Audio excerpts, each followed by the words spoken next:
morning and welcome everybody. We are very glad for having the opportunity to be gathered here to celebrate our annual Problemas Journal Seminar. This is a celebration time, given that this is our first post-pandemic workshop in a hybrid format. So we have the opportunity to have guests here at the Institute facilities, as well as having guests by Zoom. So this is a new format to interchange. And we're very excited to have you all here to share and discuss your papers. As you know, Problema, Anuario de Filosofía y Teoría del Derecho is a peer-reviewed journal founded in 2007 by the initiative of the Philosophy of Law and Legal Theory Department of this institute. And the main purpose of Problema has been to publish contributions in English or Spanish related to political, legal, and moral philosophy, and is directed to scholars, students, and professionals interested in general and philosophical discussions related to legal matters. So our discussion section is based on discussion seminars organized beforehand to promote the critical exchange of ideas amongst international academic community about a specific topic. On this occasion, the subject of our seminar is Citizenship, the Legality and Morality of Inclusion and Exclusion, and is co-organized with ENID, the Northwestern Research and Teaching Stations of the Legal Research Institute, and POLET, a Political, Legal, and Ethical Theories Research Seminar. So during our panels, our guests will discuss papers submitted for this purpose, and each panel will present their papers, and they will have time for discussion of our seminar participants. Afterwards, our moderators will take questions from the Zoom and chat of Facebook too. So let's get ready with your questions. So in this seminar, we will be rethinking elements, scope, and limits of concepts such as citizenship, borders, refugehood, the types of rights and obligations tied to a certain nation-state membership, and moral and political dilemmas that the interaction of all these categories create in our societies. So we invite you to get ready for your questions. And I would like to thank all the speakers today for welcoming this proposal 1 year ago and joining the project and generously sharing their work with us. I'm grateful to Pedro Salazar, Maria Marvan, Juan Vega, Imer Flores for supporting this activity in different ways. And of course to Enrique Camacho Beltrán for accepting joining efforts in this project. So I will stop here. Let me introduce you, please, to Enrique Camacho Beltrán, who is a co-convener in this activity. He is a researcher from the National Research System, Level 1. He coordinates, together with Itzel Mayans, POLET. And Enrique is a philosophy professor at UNAM, Universidad Panamericana, and Universidad Iberoamericana. Thank you very much, Enrique. Thank you very much, Sandra. Thank you very much, everyone. I'm so thankful. I'm so grateful that you have all come to my birthday, really. But if you are here for the workshop, I just want to say two things. First, I'm really grateful to Sandra and Lucia.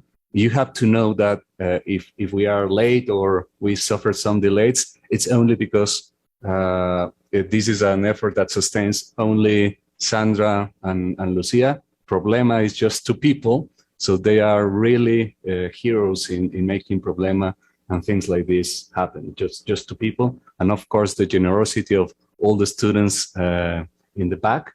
Thank you very much all for helping in this. So yeah, big applause to the team of Problema. I just want to emphasize that this is a workshop. It's not a conference. It's not a symposia. It's meant to be relaxed, and I think that the most important thing about a workshop is that we meant to roll our sleeves and get the job better. We are just like pieces of the chain, and we should be in a perfect position to improve the work of someone and allow ourselves to pull up as well and improve the work together. There are anybody here, there is nobody here that is a genius, really. It's just hardworking people. I just think that the problems that we face, immigration, global warming, are so tremendously big that the only way that we can face them is to make broader communities. And this is why we are here, to make broader academic communities in a horizontal way, without protocol, without those things that sometimes get in the way, just a common effort, an international common effort to improve the work of everybody in the way that could face the challenges, really. So we have contributions, really generous contributions from people in very different degrees of their careers. We have students, postdocs, young academics, and of course the generosity of our international visitors here in the room and online. The only reason to be here really is that we join efforts and broaden our local communities so they could face these challenges that I mentioned. So thank you very much, everyone, really, especially particularly to our international visitors here in the room and online. And thank you, everybody that is at home comfortably watching us, hopefully in the Zoom and in Facebook Live and in YouTube. Thank you very much. Welcome to our first panel, different levels of analysis. I may present our panelists. First, we have Professor Stephen Macedo, who is a Lawrence S. Rockefeller Professor of Politics at Princeton University and the founding director of Princeton's program in Law and Public Affairs. He writes and teaches on political theory, ethics, public policy, and law, especially on topics related to liberalism, democracy, and citizenship, and diversity and civic education, religion, politics, and family and sexuality. Then we have Professor Luis Xavier López Farjeat. He is a PhD turned professor and researcher at the School of Philosophy and Universidad Panamericana here in Mexico. Level 3 of member of the National System of Research here in Mexico. His work mainly centers on Islamic philosophy and has directed the Immigration, Territory, and Identities Project. He is an editor-in-chief of topics of Journal Philosophy. His more recent book is Classical Islamic Philosophy, Thematic Introduction. Then we have Professor Tatiana Lozano Ortega, Junior Research of the Immigration Theory and Identities Project. She teaches philosophy and IT in TED. She has coordinated several projects of participatory democracy in Mexico City at Instituto de Investigaciones sobre Democracia y Participación Ciudadana. And finally, we have Professor Bolaños, Bernardo Bolaños. He's a professor in research at the Department of Humanity at the Autonomous Metropolitan University in Coajimalpa campus in Mexico City. He holds a law degree from UNAM and a master on philosophy since from the UNAM and at the University of Paris, and a PhD in philosophy from the University of Paris. He teaches environmental law and philosophy, and his current research line centers in environmental induced immigration. We have 20 minutes, 15 to 20 minutes per panelist. When you have 5 minutes, I'm going to send you this card. So let's start with Professor Bernardo Bolaños. Your paper is, well, if you want to start, or Professor Macedo. Well, they have me down first, so I'll go first. Well, thank you very much. And great thanks to Enrique and the other organizers. Great to see Itzel and other friends here, Emer. And very nice to be back, and very much appreciate being part of this. I also appreciated the comments about this being a workshop, because my paper is certainly in need of work. This is not something I've focused on a lot. So I look forward to people's input, criticisms, and suggestions. So obviously, this is an extremely complex and contested area. So the paper is basically about the question of, a substantial part of it is the debates around who is a refugee. And it has in mind, but not in an especially careful way in terms of the work I've done, the Central America and the current Central American Northern Triangle migration crisis. Because I think the debates, at least as I understand them, around the question of who is a refugee, the conceptual questions there are relevant. And then I say a bit towards the end about some other sort of more general matters. And part of the effort here is to say something about assessing U.S. responsibilities, specific issues of responsibilities towards Central America. I only have a little bit on that. I certainly need more. I'm mainly responding to a draft paper that Enrique sent me. It's always a good strategy to criticize your host. But I'm not really criticizing, I'm just responding to and drawing on the things that he says there. So, and then part of what also is important for this topic in the United States certainly is the worries about democratic backlash associated with white nationalism and nativism. The crisis of American democracy sort of hovers over this topic as we look at it from the United States, and makes especially difficult, I think, the question of what political leaders should do. And I'm sure that question will come up as we go through the discussion. So in terms of, I just have a short section at the beginning, general sort of normative framing, and I'm sure we'll talk about these issues as we go along. I do believe in that citizens have special obligations to one another, I guess, a kind of liberal, civic, nationalist, but also a moral cosmopolitan. You obviously have many debts, duties, humanitarian, and relationship-based and history-based to non-citizens as well.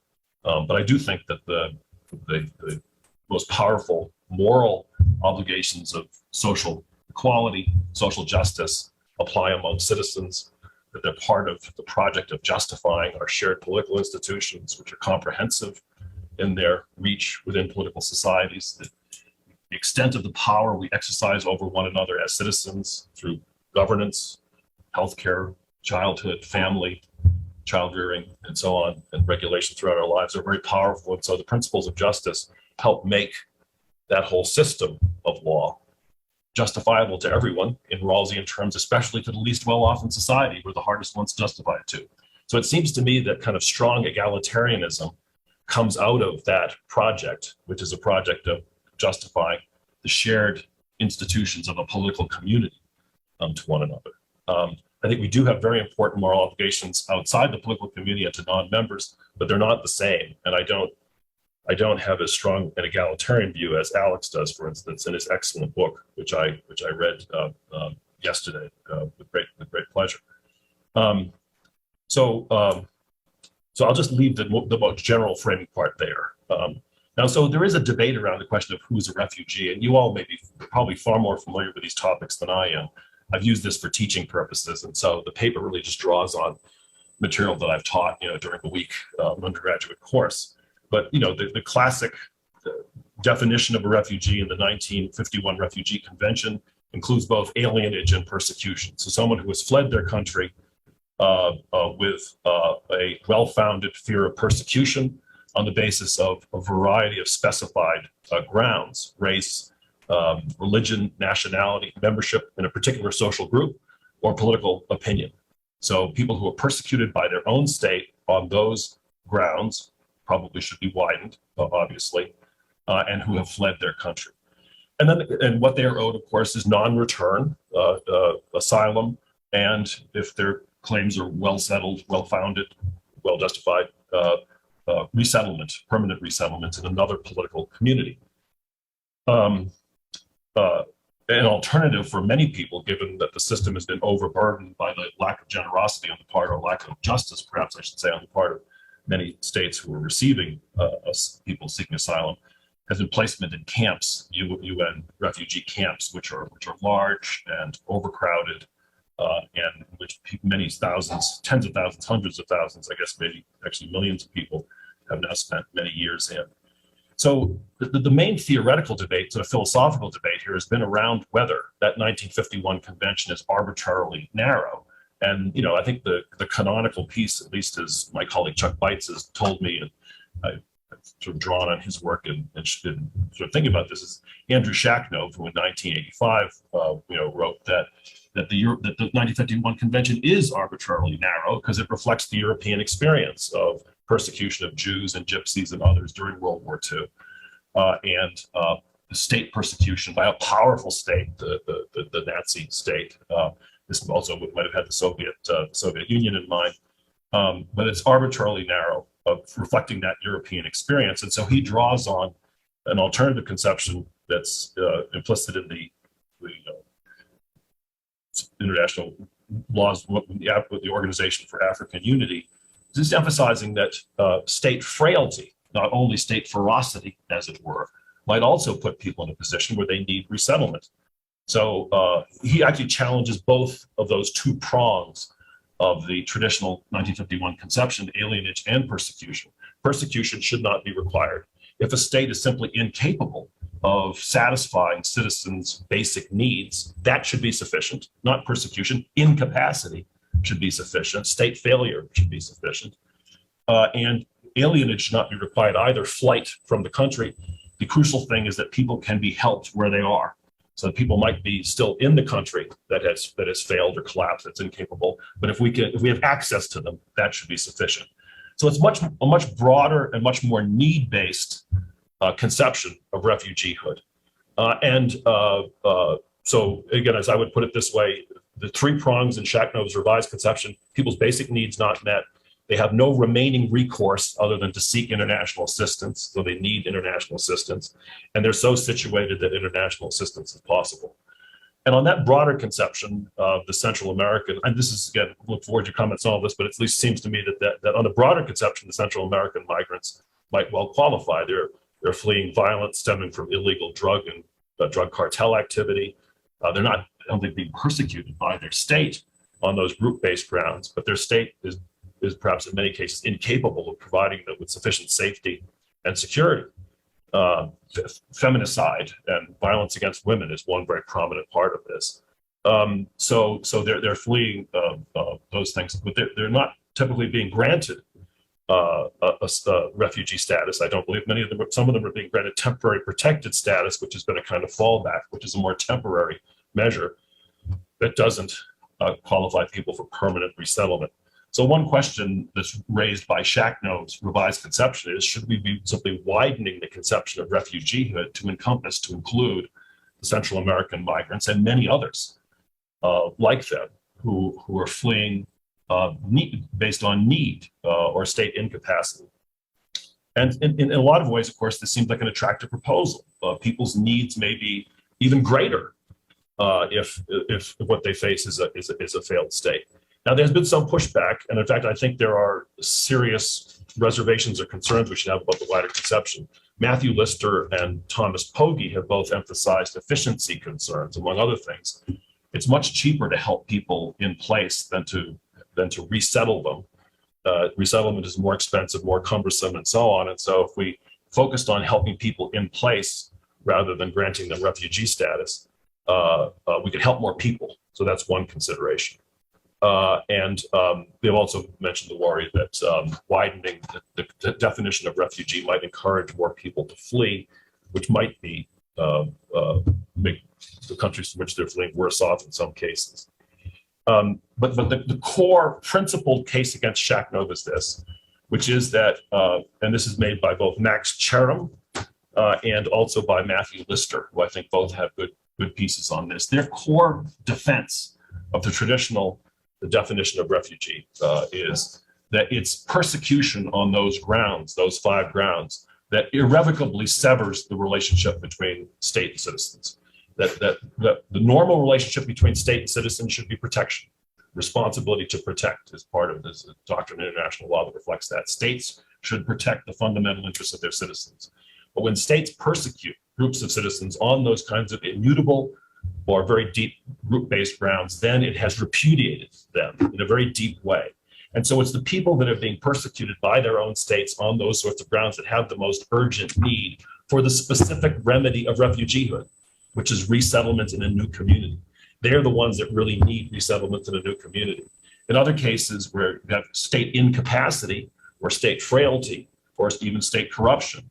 It may be that the state can be helped, aided, assisted, and refugeehood, resettlement in a new community is not necessarily in those kinds of instances the required response. So that's the principal debate that's out there. Now, I'm sort of following kind of the literature as I understand it. Matthew Gibney then comes in with another good piece. These are things I use in class, and I'm sort of tracking how I lay it out for the undergraduates. Matthew Gibney comes in and says, well, he tries to, in a way, bridge this gap to a certain extent with what I call here a conditional conception of refugeehood, which is to say that, look, if you have people who are fleeing violence that states can't control, drug violence, maybe other kinds of violence, in places like Central America, he's not using that exact example, and they can be helped in place, but people don't help them in place, then they should qualify for refugeehood. So he wants to say that if people face mortal peril, whether it's from persecution or for other grounds in their home countries, and they could be helped by outsiders, then they should only qualify for refugee status if the help is not forthcoming. So it's kind of a neat way of bridging these two conceptions, recognizing that maybe people can be helped in place if they're not being persecuted on those specific grounds.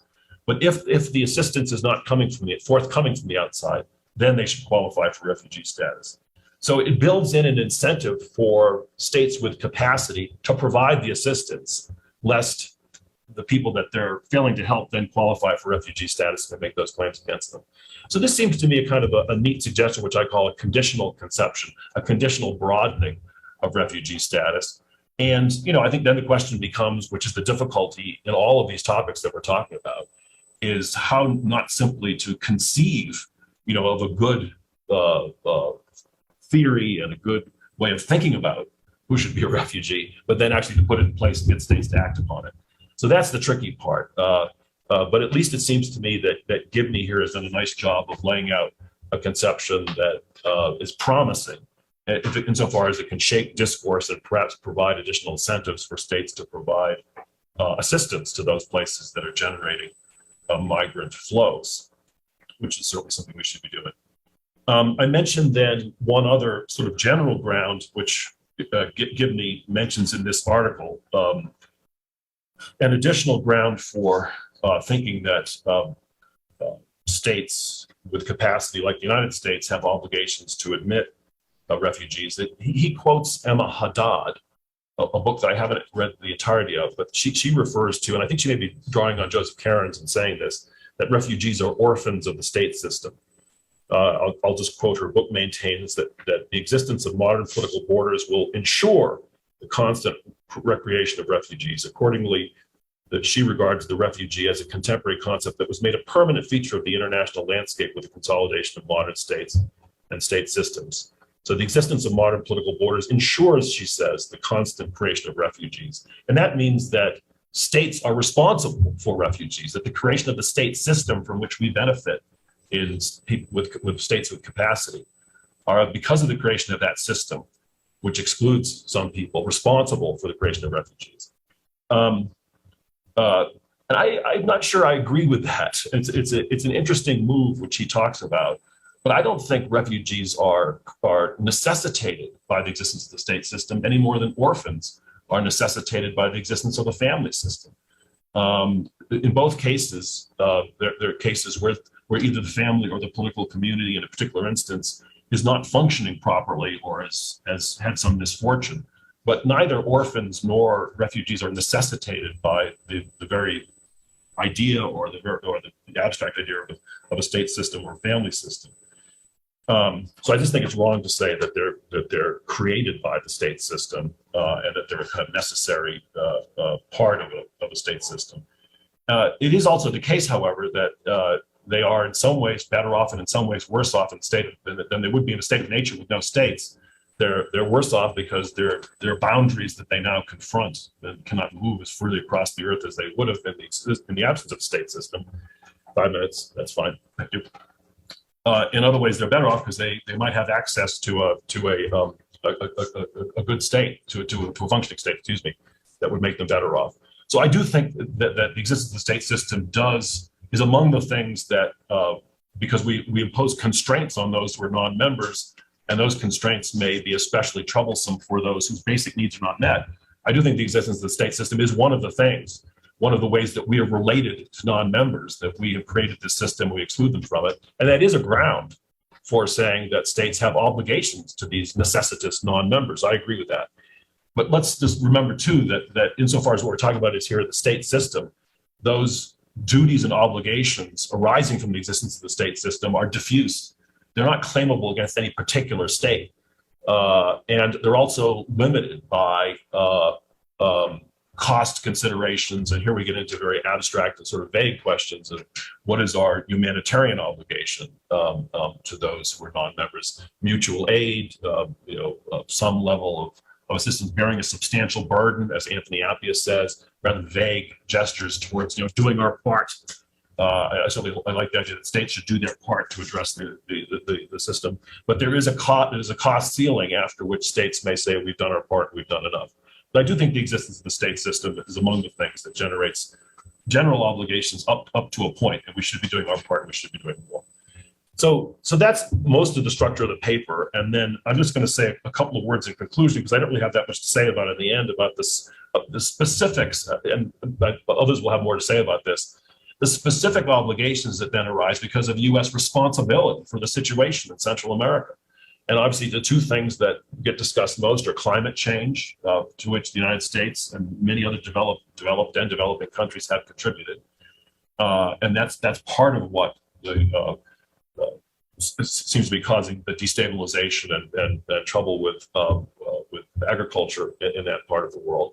And then other political past involvement, which Enrique talks about in his paper, past CIA involvement in various states. He focuses on El Salvador. 20th century included many examples of CIA and US government involvement in propping up authoritarian governments and in helping to suppress democratic movements and movements among workers and so on. And then, of course, the existence of our drug laws as well, which creates vast financial incentives and vast resources for illegal drug sales. We ought to be taking into account the external costs associated with drug laws. It's not 100% clear to me that drug laws are necessarily illegitimate in themselves, but we ought to be taking into account I find myself in favor of a lot of drug legalization, but I think that's contestable. Nevertheless, there's no question that obligations flow from this. Now, just in terms of how much, what level, what numbers do you say? In some ways, it doesn't really matter because the United States should be doing more, and that's the crucial thing. We're not anywhere near the point where we can say, well, maybe we're just about done what we're supposed to be doing. We're nowhere near that. It is complicated. I'll just end by quoting one thing. I think one problem here is that there's a lot of room for contestation here. There'll be room for contestation around the issue of legitimacy of drug laws. There'll be some issues for contestation around the contributions of climate change. I've seen some things disputing it's not really climate change, it's other farming techniques and so on that are also contributing. So we're talking about portions of contribution here and CIA involvement and so on. Enrique, I'm just going to focus on this one thing, just to focus on the issue of complexity and that things can be contested. 1 minute. This article by Louis Shinoni and Scott Mainwaring that Enrique cites, they're actually sort of circumspect and a bit measured and equivocal, let's put it that way, what they say about, and I'm just quoting them, while past work has attributed responsibility to the US for waves of democratic breakdowns, they're focusing on Central America in general, the democratic breakdowns from 1948 to 1956 and 1964 to 1976, an examination of the 27 breakdowns, it's an empirical study, gives reason to doubt this interpretation. They say that the United States is, I'm just quoting them because it's a thing that Enrique quoted, at most, the US favored coups in 12 out of 27 democratic breakdowns. The wave of authoritarianism that rocked Latin America were not a result of consistent US indifference toward democracy or support for authoritarianism. Just you're going to get. So I think the main thing at the end of the day is, practically speaking, we need to do more of actually what President Biden seemed to be trying to do last week, which is to have more multilateral cooperation, discussion, and resolve, and then somehow try to put teeth in collective efforts that transcend the nation state. to grapple with both historical injustices of various sorts, to try to get clear about their magnitude, and then to try to put in place practical measures in cooperation with the other states of Central America. So, you know, things are never that great coming out of the States, but they're a lot better when we have Democratic presidents. At least they make some effort, and at least there's some level of caring. And I won't even characterize the contrasting attitudes of the previous administration, previous and hopefully not future administration. But anyway, that's a somewhat rambling account of my somewhat rambling paper. And thank you very much. Thank you very much, Professor Macedo. In these questions that arise about the concept of refugee, what obligations we have with and duties we have with these refugees, and the analogy between a refugee and an orphan. But time's coming and we have to move on. So I'm going to give the word to Luis Xavier and Tatiana Lozano. Again, 20 minutes. I'm going to send you apart, 5 minutes, and then you have only 1 minute. Thank you very much. Thank you very much to the organizers. So we'll present a short version of what you have already read, a very, very short version, because otherwise we will run out of time. So what we are doing in this paper is that we are exploring the tensions between two different models of citizenship. On the one hand, we point out the virtues and limitations of cosmopolitan citizenship in the terms in which Zeila Ben Habib understands it in The Right of Others. And on the other hand, we delve into another notion of citizenship, namely the localist, in a version that could contend with some cosmopolitan values. The paper you read have 3 sections, but we have added a 4th. We first point out the virtues of Ben Habib's cosmopolitan model of citizenship, mainly her transformation of the meaning of political membership. We argue that as compelling as it might be, cosmopolitan citizenship engagement with global values may restrict the rights of political self-determination of local communities and autonomous peoples. To deal with the case of autonomous communities, we argue in a second section that an adaptation of Ben Habib's notion of democratic iterations may be helpful for processes of negotiation with this kind of communities. Certainly, the Mexican state has gradually recognized those communities, and in this sense, the interactions between both could be seen precisely as an example of democratic iterations. However, even though the Mexican state officially recognizes some autonomous communities, for instance, the Zapatistas, this arrangement does not suffice for asymmetrical interaction regarding decision-making and other political rights. In a third section, this is the new one, we develop the notion of self-determination and the problem of autonomy from the perspective of the Zapatistas, and we highlight that the relation between the state and the Zapatistas has been asymmetrical. Finally, in the 4th section, we argue that a democratic confederalist model could provide a more symmetrical interaction between autonomous communities and the state, since it brings to the fore the concerns of autonomous communities instead of the demands of a homogeneous state or the imposition of alien values. Given that you have already read the draft of the paper, we will provide an overview, adding the new part that was not available in the version you have in your hands. So very quickly, first, Ben Habib's cosmopolitanism and the problem with autonomous communities. In her defense of political membership rights for foreigners and alliance, Ben Habib debates with communitarians, civic republicans, and liberal nationalists who see a threat in transnational migration. In their view, cosmopolitanism do not seem sensitive enough to the special attachments people have to their homes and countries. Michael Balzer, for instance, thinks that globalist vision of cosmopolitanism might lead to the overwhelming of local communities establishing a world using Sedgwick words of the racinated people. Scholars such as Michael Balzer himself or Michael Sandel, among others, argue that cosmopolitanism, being supportive of economic and political globalization, can undermine the notion of citizenship and consequently diminish the nation state. Ben Habib argues, unlike the communitarians, the civic republicans and liberal nationalists, for the reconfiguration of the notion of citizenship to make it more inclusive. This reconfiguration requires porous borders and the political membership of foreigners and alliance, abandoning ideas such as the homogeneity of peoples and territorial self-sufficiency. However, in her approach, Ben Habib detects a clear tension between the global and the local. And certainly, in each of these positions, there is a different notion of citizenship. While defenders of a local citizenship seek to underline the sense of civic virtue and identity, those who argue in favor of a cosmopolitan citizenship seek to suppress the exclusionary character of unitary citizenship based on belonging to a specific territory, jurisdiction, or ethnic group. Draws attention, however, that both the localist and the cosmopolitan perspectives threaten the political and social rights of those who would or would not fall under the category of citizen. On the one hand, a localist defense of citizenship leads to the exclusion of those who do not belong to a particular political community, excluding immigrants who are not likely to become model citizens.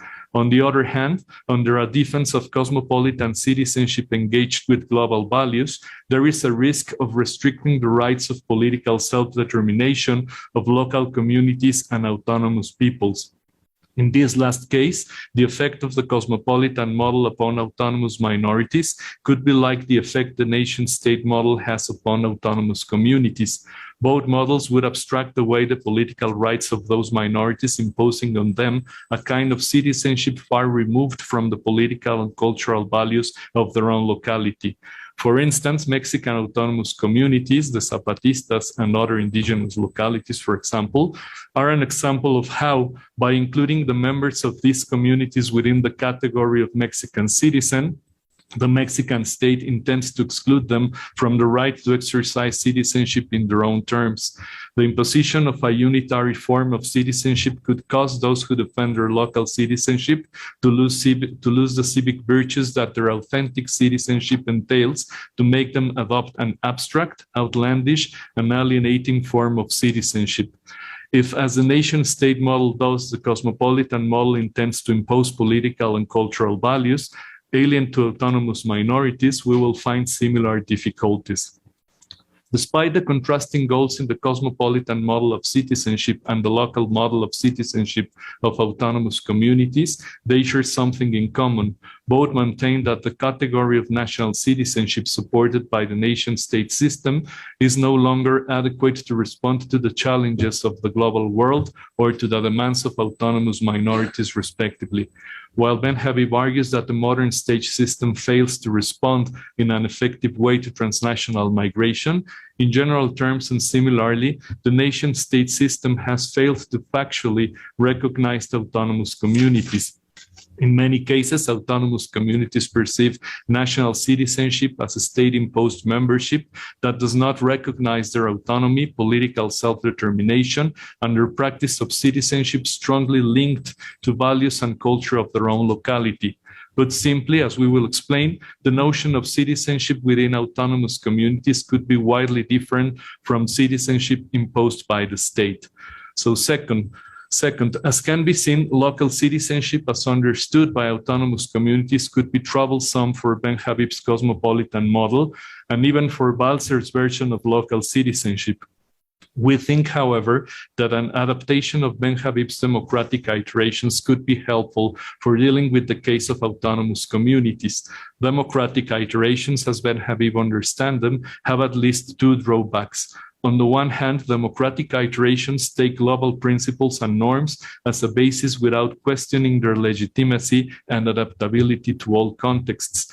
On the other hand, democratic iterations are led by democratic majorities at the risk of excluding minorities from the conversation and decision-making. Those minorities could be immigrants, or in our case, members of autonomous communities. To include such minorities into democratic iterations and decision-making, there should be a symmetrical relationship between them and democratic majorities. Still, symmetrical interactions are rather uncommon, and usually those who are affected by decisions made are excluded from deliberation. Ben Habib herself detects the dilemma. Those more affected by exclusionary or discriminatory norms of citizenship are often excluded from deliberation and decision-making. Also, Ben Habib's cosmopolitan federalism is inclusive in spirit. it is raised, as has been said, from a preponderantly global perspective, and in our view, ends up being asymmetrical. While her proposal has several favorable points, it would face some limitations in the case of autonomous communities. We are thinking on Mexican autonomous communities, particularly the case of the Zapatistas. Although Article 115 of the Mexican Constitution recognizes the rights of indigenous peoples, still several communities claim that this recognition has not occurred factually, and for this reason, they demand real political autonomy, that is, the election of their own authorities qualified to legislate their local affairs. In addition, these communities seek the recognition of the right to self-administrate the natural resources they conceive as their own and to demarcate their own territories. All these demands challenge the institutional relations with the Mexican state, both at the regional and federal levels. So I will pass the microphone to Tatiana. This is the third section we added on national and local self-determination. Within the right of others, Ben Habib is referring to sovereign self-determination of the state against the global political order. In our approach, we want to refer to the conflict between the sovereign self-determination of the state and the self-determination of autonomous communities.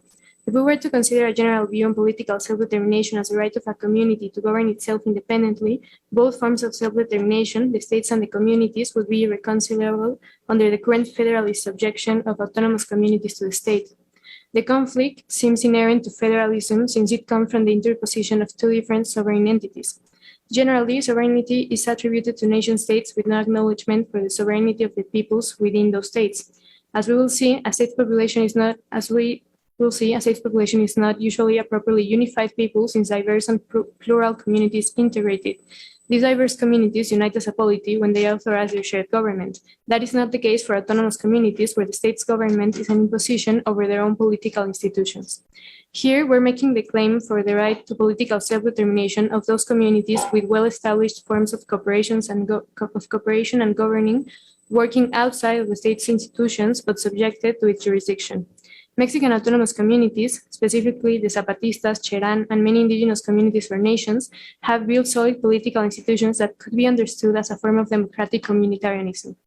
The members of autonomous communities exercise their political duties with much more commitment to their polity than most Mexican citizens are expected and allowed to engage with their institutions given the rules of representation and the citizen participation laws. The involvement of citizens in their political institutions is crucial for justifying the right to self-determination.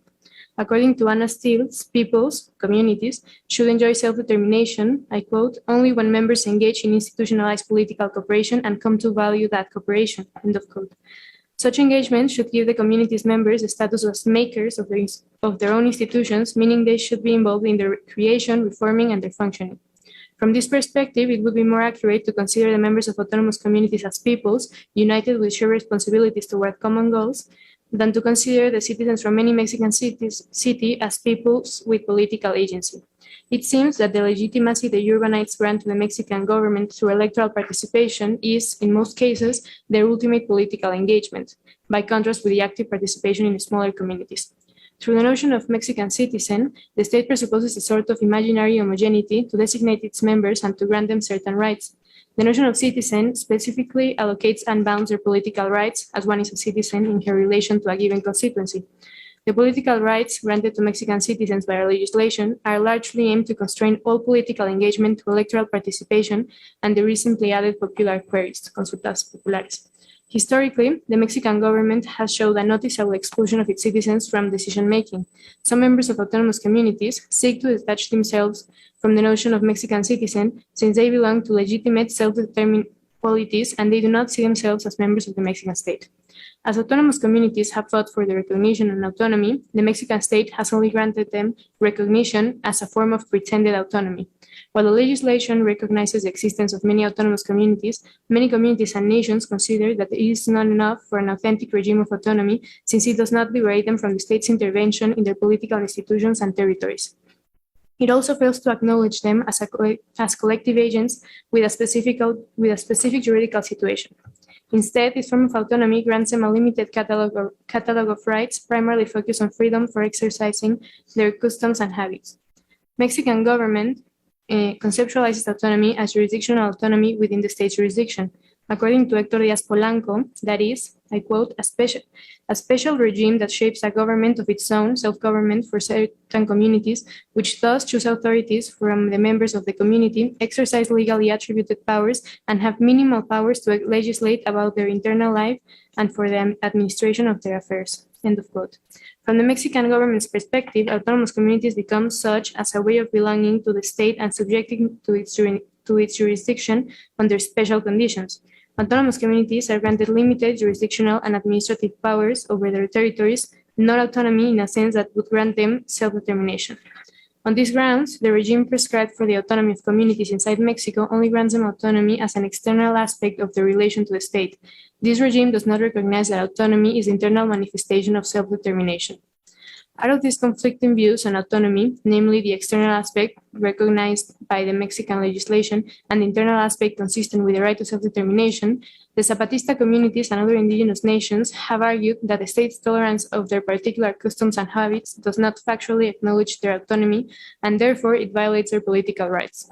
For the Zapatista communities, autonomy is their way of exercising the right to self-determination through their solid structures for political organization and self-government, which are central to their lifestyle, values, and purposes, all encompassed by the notion of mandar obedeciendo, to rule as obeying. Daily practices of self-government and political organization account for autonomy in its internal aspect. The Zapatistas' political organization is a great example of self-government and the exercise of internal autonomy.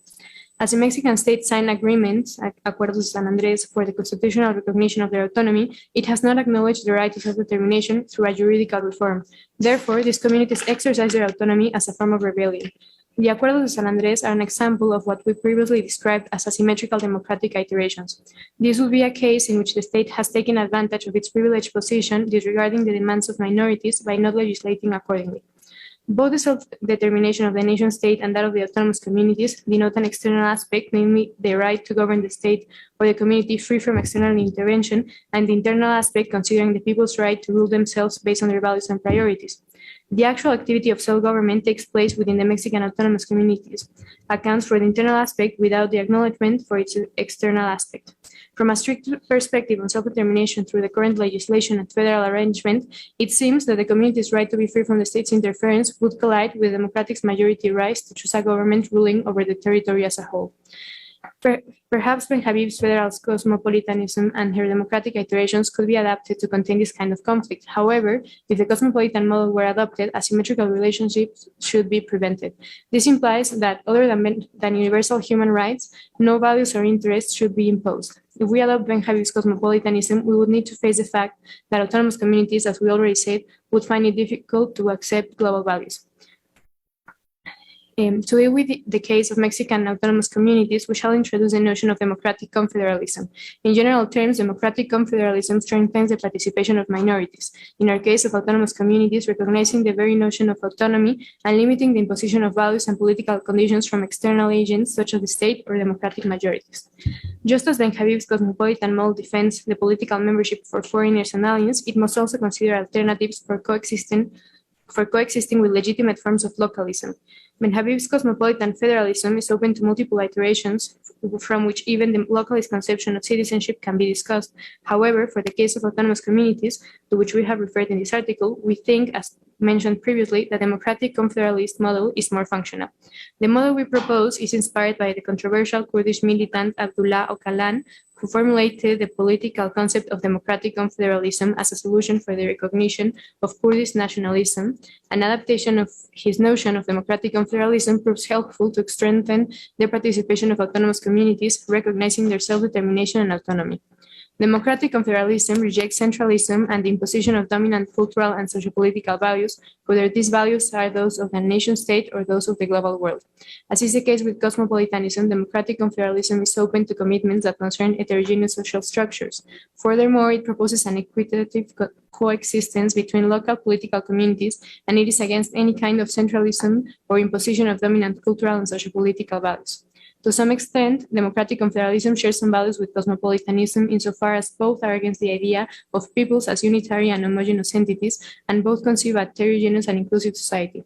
However, democratic confederalism seeks to strengthen the self-organization of social actors and to recognize the practice of political citizenship in the terms in which autonomous communities exercise it. A democratic confederalist model provides the autonomous communities a very broad autonomy, so they and their members not only have rights that a central government grants them. There is a highly relevant change of focus in this model. It is not simply about recognizing the existence of autonomous communities in cultural and social terms, but about recognizing the right to exercise their political autonomy and self-administration. This change of focus radically modified democratic iterations. Democratic confederalism gives voice to autonomous communities, positioning them as real agents participating in public debates, deliberations, and even decision-making processes within the larger framework of a plural and heterogeneous political community. In conclusion, we think that Ben Habib's model of cosmopolitan citizenship would be much more functional, even to recognize the model of citizenship of autonomous communities, if it adopts the change of focus we have proposed by introducing democratic confederalism. Perhaps the materialization of this proposal requires several iterations. Thank you. Thank you very much to Xavier and Tatiana for their discussion about Ben Habib's cosmopolitan view and how can it be improved by democratic confederalism and these thoughts around Mexican autonomous communities like separatism. And now we're going to give the word to Professor Bernardo Bolaños. So again, 20 minutes. Thank you very much. Thank you to Sandra and Enrique for organizing this workshop. Please relax now because I'm going to share very simple arguments and maybe I will use less than 20 minutes. And it's going to be not high philosophy that we just listen, but I hope we can discuss, maybe you can help me to improve this argument. Well, in a nutshell, I will say the following. This is my abstract. Equality of citizenship is a democratic ideal. Ideally, every citizen should enjoy equal influence and equal consideration from the state, as Kolodny says recently in a book forthcoming in Harvard University Press. However, environmental citizenship is not equal. In order to preserve natural resources, open access to them should be avoided. And that's an argument from Elinor Ostrom, a very important economist and political scientist. Full environmental citizens, I will claim, have more responsibilities, and other citizens have to fight to improve the social metabolism and to earn full environmental citizenship. Well, I will explain this argument. What's equality of citizenship? I will quote Kolodny. One relation within which you might stand as an equal with others, whatever other asymmetries or disparities might mark your relations with them, is equality of citizenship. That you stand as an equal with them insofar as you and they interact with the state. If equality of citizenship with others is not available because they, but not you, decide what the state does, then it is not clear what other relation of equality with them will be available. For Kolodny, equality of citizenship is really important since from a liberal point of view, he argues that equality of citizenship is the aggregation of equal consideration by the state and equal influence. We have to be equally considered by the state. And we have to, ideally, we have to have equal influence in our societies. Well, of course, liberal philosophers as Rawls, as Kolodny, know that our societies are full of inequalities. So they distinguish between those deserved and not deserved inequalities. For example, in my paper, I talk about universities. They are a medieval style institution with supposedly deserved inequalities. However, in the case of environmental citizenship, sometimes the differences are inherited. As we will see, a campesino, it's not a good translation to say a peasant, an ejidatario, Mexicans know what that means. Indigenous people, they inherited their territories. So can we see that they deserve the rights, the special rights that they have? If we talk about environmental citizenship or ecological citizenship, we have to read Andrew Dobson. He has many books and many articles about it. Describing a little bit what he says, ecological citizenship, as he call it, is not, I would say that cannot support for equal consideration because it is against generationism. In the same way that racism and sexism, there is an opposition of interests of different generations. So if you are a good environmental citizen, you have to fight generationism. Ecological citizenship is not based on the social contract, Dobson claims, because it is founded on some sacrifice today for the future of society. So you have to sacrifice some rights or some pleasures, some resources. And the virtues that he claims are important, in this case, are care and compassion. Ecological citizenship for Dobson wouldn't provide equal influence because membership in the community doesn't matter as much as in other subjects. Why not? Because we are talking about the future. We are talking about people that maybe we don't know. Ecological citizenship is not reciprocal, he says, not territorial, and is duty-oriented, not right-oriented. An ecological citizen has to fulfill his duties, and he hasn't so many rights. The opposite of ecological citizenship is the opposite of a masculinized citizenship based on the virtue of military courage. And when we talk about the subject, we think about the term localist. You have to act locally and to think globally, or something like that. Well, now I will talk about a book that I read in Spanish. That's why I put here the same edition that I read by Elinor Ostrom. We can maybe synthesize it. It's impossible, of course, but we can say that for Elinor Ostrom, in order to protect natural resources like fisheries, forests, aquifers, without privatization, the legitimate collective owners and appropriators have to be recognized by the law. And that means that open access to natural resources is not sustainable. So some exclusion out of the first circle of owners and appropriators is unavoidable.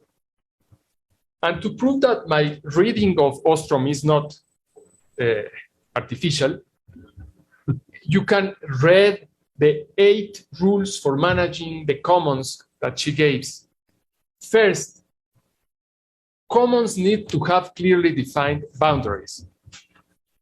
And the other ones are less important, but I will read them as well. Rules should fit local circumstances.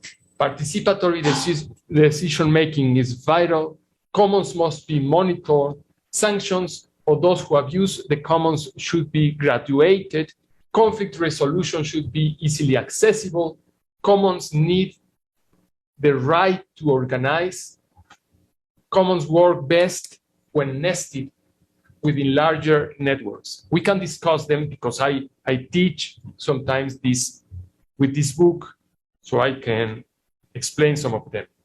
Now I will quote a third author, a colleague of mine that I admire a lot, Annalise Richard. She has developed a lot the notions of rural citizenship and environmental citizenship. She has a book by Stanford University Press. The subtitle is NGOs and the Cultivation of Democratic Citizenship in Rural Mexico. And recently, a very good paper that is, with this paper, he entered into the university as a tenured, es Ciudadanía Ambiental y Movimientos Ambientales en el México Contemporáneo. It is crazy that I will translate to English some paragraph of her paper, even though she is an American citizen. According to Richard, that's my translation. If she is watching, I'm sorry to inform. According to Richard, environmental citizenship seeks to broaden the political scope of citizenship beyond the relationship between the state and civil society, linking social demands to ecological problems and emphasizing the way in which the latter carry out structural, political, and economic dynamics. So for Richard, citizenship is a deep environmental citizenship is a deep understanding of social metabolism. I will say that to describe her work. Oh, it's a pity that I had some emojis to explain the idea of a hierarchy of environmental citizenship. I will say in the original slide, it was Twitter activist, more or less. It was not very happy. NGO activist, okay. Environmentalists in rural areas, that's great because you have to be courageous. You have to have, in Mexico, it's not easy to be an environmentalist in rural areas with the narco there. If we talk about powerful conservationists, milliardaires that are giving their money to save the Amazons, for me, that's good. I'm not an anti-capitalist. I am an ecologist, so I appreciate that. And finally, indigenous people, communitarian conservationists, they are the best. They are fighting in the territory to keep natural resources available. So I think that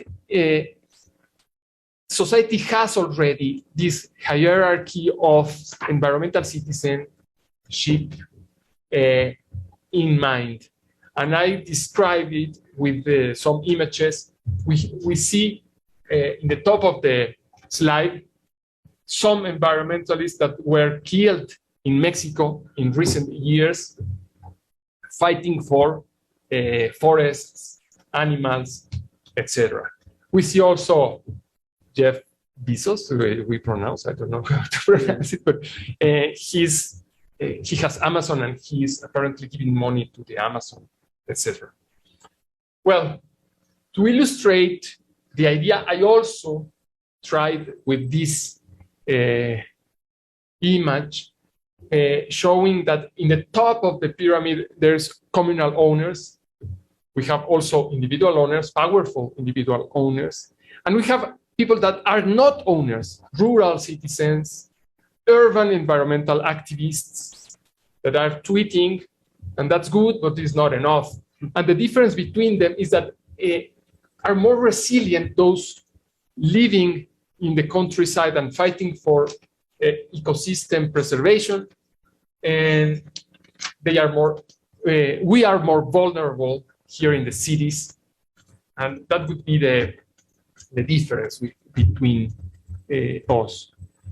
Well, however, I am sensible to the liberal idea by Rawls and Kolodny and others, Cohen and others, of equal citizenship. What can we do about it to recover equal environmental citizenship? I would say that if urban citizens transform urban metabolism, we can recover influence and consideration by the state. And I use an image from a paper about waste in Mexico City and Chile, and how we here in Mexico City spend a lot of, consume a lot of food, produce a lot of plastic waste, and it doesn't matter to us. We use a lot of water that we take from indigenous communities that are in the countryside nearby, and we can do much better. We can do a lot if we use some basic technology to save water. If we produce with our organic waste biofertilizers that they need in the countryside. So social metabolism, that is it's a concept by Karl Marx in The Capital, but it's also a central notion in political ecology. Social metabolism is the balance of material exchanges. And we environmental citizens in the cities have a lot to do in order to improve that metabolism. Cities like Paris depends almost entirely on other areas for inputs and flows to nature that are, with the exception of emission to air and dissipative flows, exported to other parts of the region. I was quoting a paper. This dependence of all us urban people can decrease thanks to wastewater treatment, local recycling, biofertilizer production. And that's a way to become full environmental citizens. Otherwise, we have to accept that we have less influence and less consideration by the state. If we take into consideration the rules that Elinor Ostrom proposes to preserve the commons, the natural resources. I used here a picture from San Francisco Department of the Environment, where organic waste is used to produce organic wine. It's really nice. For those who love wine, imagine that your waste help to produce the best wine, is organic wine, and they are already doing that. But here in Mexico City, our mayor, Claudia Sheinbaum, is burning organic waste to produce carbon. That's real. And she's a scientist. Well, my last two slides. Conclusion. Let's close the gap. Current hierarchies of environmental citizenship are justified, but not ideal. Urban residents have to become less dependent, full environmental citizens. For instance, to produce biofertilizers using compost is an environmental citizen action more important than demonstrating in the streets or send tweets. It is relevant even to farmers because a lot of food goes to the cities. Urban metabolism and social metabolism is really unbalanced. So we produce a lot of waste, and we could produce a lot of biofertilizer. It could improve the social metabolism and rebalance environmental citizenship. And my last slide had also emojis, but with already the rebalanced loop. It was urban recyclers, it's great. Redesigners of urban metabolism from in the cities, in the universities, that's perfect. And also we need still environmentalists in rural areas, power conservationists, and communitarian conservationists. Thanks. So, Bernardo, about this discussion about environmental citizenship, this question, situation that citizenship, as we understand in the liberal tradition, as equal consideration and equal influence, and the difference between this idea of citizenship and ecological citizenship is not at equal consideration, not equal influence, and fight against generations. So we have time. We can open to a discussion, to questions. I invite people in Zoom to participate, to give us your thoughts, give us your questions. Here the attendance. We have Michael Blake. So, Hi, can you hear me? yes, Professor.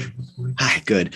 So this is a question for Steve, and it's about the relationship between causation and refugee determination and the rise of populism. One of the worries I have about the last part of your paper is that by introducing a very strong note of causal responsibility for refugees, that there's an opening given for those people who want to defeat the claims of refugees to defeat them by way of a defeat of causal responsibility. And my worry is imagining if the SS St. Louis shows up on the, say, Canada's borders, which it did, I think, either before or after the US, and Canada says, well, Hitler's not our creation. None of our policies gave rise to Hitler. That gives entirely too much of an easy out for those people who don't want to take responsibility for refugees. The worry I have ultimately is that you seem to present causal history and causal responsibility as an important factor in the determination of who owes what to refugees, whereas I think it ought to be a very distant second place before the claims of need themselves. And have I misunderstood you? And if so, do you disagree with me? I don't disagree with you entirely. And I'm not sure I made the point quite as strongly as you did. I do think it's important that the United States took many, by relative standards, as numbers often taken and given you, many Vietnamese and Cambodian refugees after the Vietnam War. That was, to me, seemed entirely appropriate. We had a special connection with the problems that were generating refugees there. We should have done the same with Iraq. So I don't disagree with the need point at all, but you know, again, we ought to be responding to need for sure. But those kinds of claims are diffuse. And are often not focused, though once we're presented with someone making a claim for asylum, we ought to be adjudicating them fairly. So I agree with the general point, but I don't think I would go from that general point to dismissing particular responsibilities altogether. I don't think we should do that. And the fact is that countries have responded, and the United States has had special responsibilities. So there are questions. American crisis. I think both things are important. I don't think it should be one or the other, not merely need and not merely responsibility. But I think in the way that people are talking about the Central American migration issue, the question of responsibility is coming up, and I think it is of interest. So, you know, this is partly just exploratory, but I accept the positive part of your comment about the importance of need. I don't think I accept your possible negative comment about the irrelevance of specific connection. Tenemos una segunda pregunta del doctor Enrique Siqueiros y supongo que es una respuesta del doctor Michael Blake. Creo que si el doctor Michael Blake va a seguir esta conversación, mejor primero él y luego pregunto. I had a very quick follow-up. Is it possible for me to just put that in? Thanks. Sorry. I wanted to actually just make one very quick addendum, which is about the distinction between different ways of becoming causally involved in another country's affairs. I'm actually really fascinated by the thought that the U.S. domestic drug policy, and for the moment, let's imagine that it was purely domestic drug policy, could give rise to special responsibilities because of its effects elsewhere. And I'm feeling the ghost of Francis Cam come into the room, and there's some worries about double effect here. Michael Walter makes the point that the Vietnamese refugees were made American at the point of bombs, like we caused violence to them, whereas it seems as if there was a side consequence from the drug interdiction programs inside the U.S. that led to negative, but let's imagine largely unintended negative consequences elsewhere. If we start extending principles of responsibility from intentional violence to negative consequences elsewhere, that countries that are sufficiently powerful, like the U.S., may be on the hook for an almost unlimited set of responsibilities, just given that they can't do anything without having enormous consequences elsewhere. And is that actually a tenable view? And then now I will lower my hand and shut up, I promise. I'm just going to quote back to you: with great power comes great responsibility. Spider-Man. Spider-Man. Sorry, Spider-Man. I'm sure Superman would agree. Actually, Uncle Ben. So I'm not, again, Michael, I generally agree with your perspective, and I'm also partly thinking of Arash Abizadeh and those arguments there about giving a say to non-citizens who are affected, and so your point is pertinent there. I don't think we can ignore, morally speaking, the unintended, but let's say whether or not they're foreseeable, but once they materialize, the actual consequences of our action, when they're significant, and when they're, let's put it this way, I think often countries can respond in their own policy to cushion the effects of other countries' domestic policy. So, the Canadians can adjust in various ways to a different policy, say without cost. But especially when countries may not have capacity and are vulnerable to having their institutions undermined by unintended but real. And I don't think we can ignore them. And I would say the U.S. is on the hook for a lot. I mean, I guess the danger is there are so many responsibilities. How do you line them up and prioritize them and so on? I can see that as a kind of worry, but it is a genuine and I think an actual aspect of American power that we ought to be thinking a lot more about its consequences for the people, especially other people in states that are perhaps relatively fragile or with capacity to maintain order. And police drug cartels is overwhelmed by the resources that are being generated in part by the legalization of drugs. I mean, we've got the same issues with prohibition, perhaps. So I think it's a good question, Michael, but I think I'm going to stand my ground, as it were. I had questions to the other panelists, but people are. We have a question from Dr. Siqueiros. Yes, thank you. My question is for Luis Javier and Tatiana, but maybe Bernardo Bolaños can share your thoughts about it. Within the philosophical academic discussions, we usually teach in high school and in college, that there is a fundamental conflict between Kantian and utilitarian ethics. So Kantian is grounded in the absolute principle of human dignity, and utilitarian ethics is measuring, weighting, or calculating the means for the common good, sometimes sacrificing in the interest of the individuals or minority communities.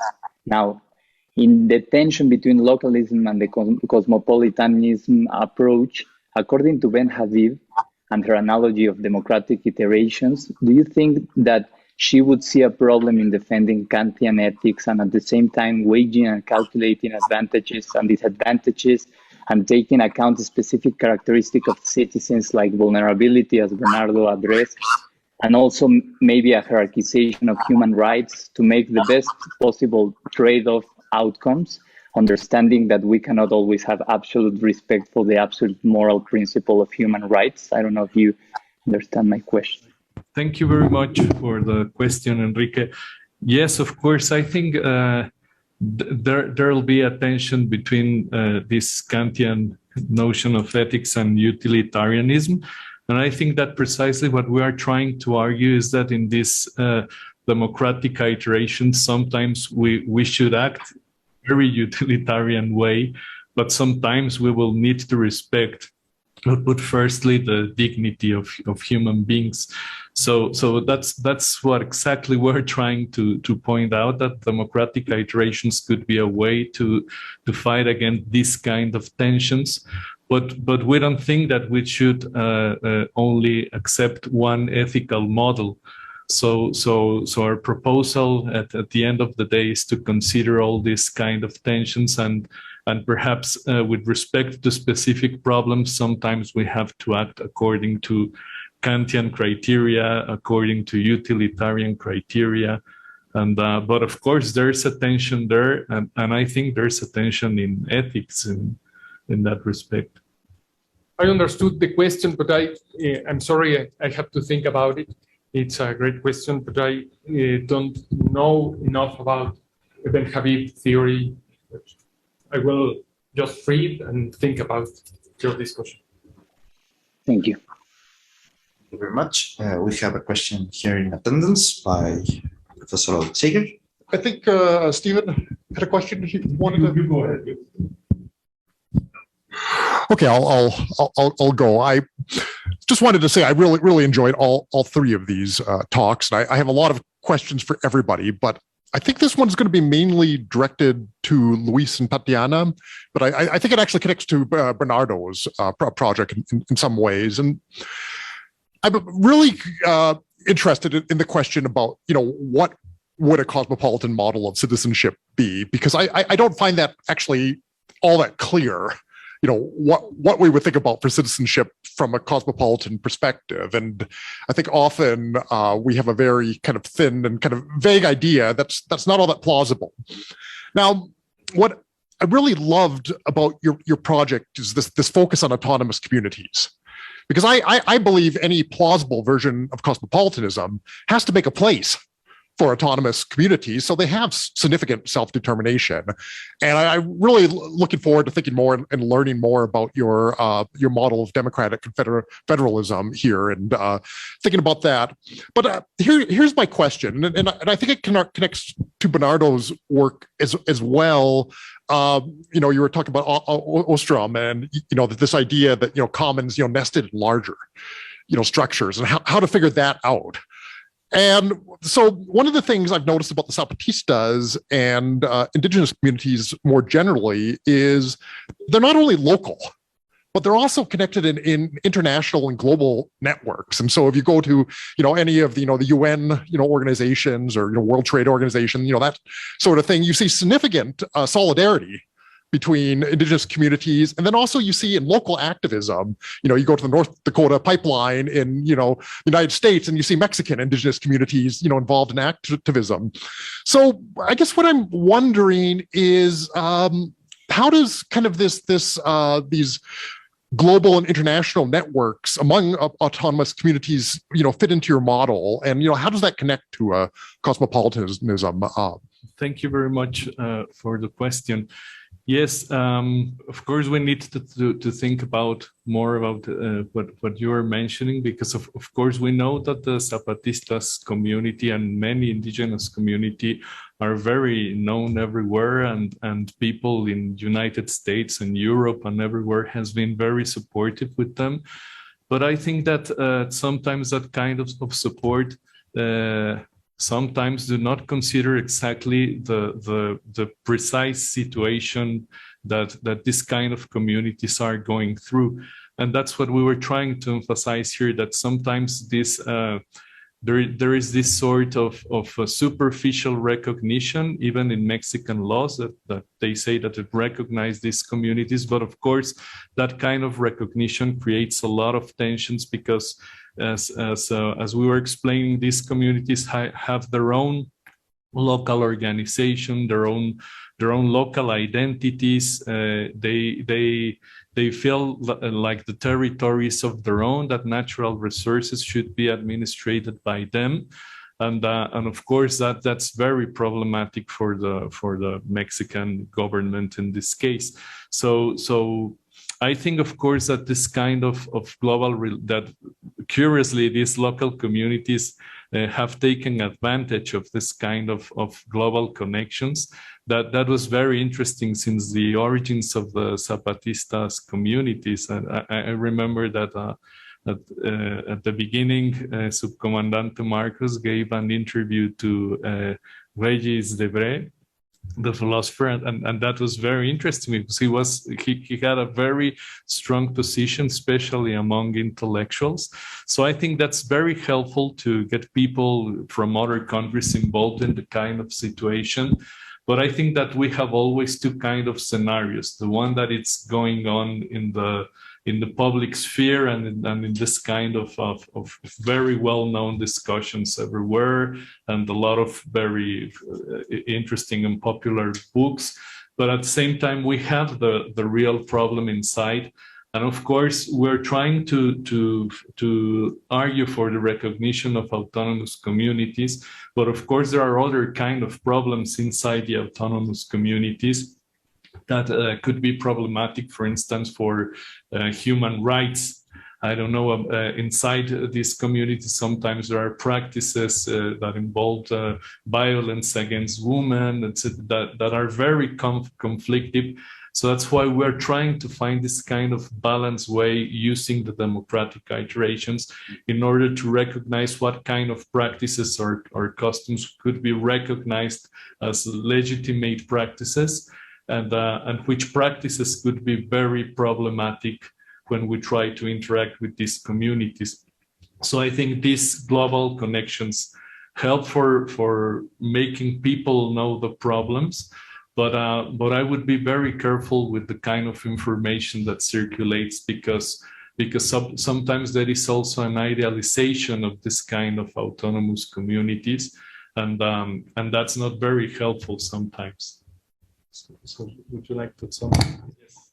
I think a good thing about democratic confederalism, and from what you asked about the global place of autonomous communities, is that it makes self-determination possible without the need of secession, so that the autonomous communities have a place in the global order through their confederation, and it also their participation would be even more accepted, and they would have like a place a better place for negotiation and for participating in the global order in general, for political and economical purposes. That's really the thing I wanted to add. I actually had two sort of literature suggestions that following from what Alex asked. Mary, and this is something I discussed with Itzel, I think, ages ago. Mary Engel Mary, I think it is, works on international women's groups interacting with local women's groups in India. Okay. And it seems to have been a good model of some of the local Indian women's groups having, just as you said, these international connections with women's groups at the global level. And there's been a kind of progressive interaction, widening the conversation. But she describes it in fairly positive terms, not as a matter of imposition, but of influence and adaptation to the local in a way that sounds very similar to what you're talking about with democratic iterations. And then the other one, which is really dramatic and also related to women's rights issues, women's health issues, is Jerry Mackey's article on female genital cutting in Africa. Right. And how the only way to really change the practice effectively was for outsiders to kind of interact with the locals and local opinion leaders, tribal elders, and to try to get everybody on board, because a lot of the pressure to engage in female genital cutting was coming from other women, older women, and so on. So you really had to change the norms, the understanding of the community. Anthony Appia then talks about this in the book, The Honor Code. But I think it's really the Mackey article that I think he got a lot of from American Journal of Sociology, I think, in the 90s. It's a terrific piece about norm change within a community that's not being imposed, but there's an element of interaction and progressive development there. Because I did have a question also for here, which I thought was a terrific, interesting paper. You seem to both posit a tension between kind of equal citizenship and the more particular elements of environmental citizenship, where people have particular claims and particular control, sometimes ownership rights, that can be helpful in generating more environmental sustainability. So I wondered if the way to sort of square that circle would be to think that, well, we want equality of citizenship at the highest level, that when we're legislating on general interests, passing general legislation on general interests, everyone should be represented as equal. But then part of moving forward on environmental issues could be, we need to parcel out responsibilities to particular groups and assign particular responsibilities to move forward in a positive way. But that whole system could be justified at the higher level in a way. So you could sort of reconcile particular responsibilities, particular control from the standpoint of a more general concern with environmental progress at a higher level. So I just wondered whether, by thinking about higher levels and then kind of lower level, you could sort of reconcile. I thought it was really, really interesting. Yeah, the problem is that some of the indigenous communities or some of the owners of the commons have privilege since centuries ago. So Ostrom recognizes that, yeah, some farmer in Japan or in Switzerland has the right to exclude outsiders or locals who doesn't have access to resources. And that's not only property rights, it's also governance. It's also, for example, in Mexico, we have an article in the Constitution that protects formally the indigenous people and their territories. And I think it is okay because we need ecosystems, we need the preservation of natural resources. So equal citizenship is not possible. I don't think that it is possible to have a liberal idea of the state if we want to preserve Native American nations and some rights that are fundamental rights. They are not secondary other rights. That's I think the problem that maybe exists with roles and other approaches that are liberal. We have a question here. Yeah. Professor Gatzel, Thank you. question. I have a tiny question for Professor Macedo.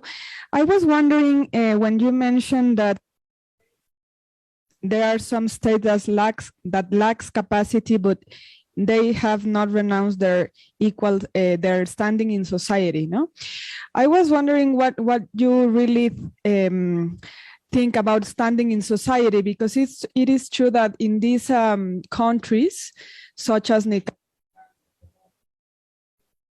have equal standing as citizens, as a part of democratic societies, because maybe it's true that the states like, but it's true as well that they are authoritarian. They do not respect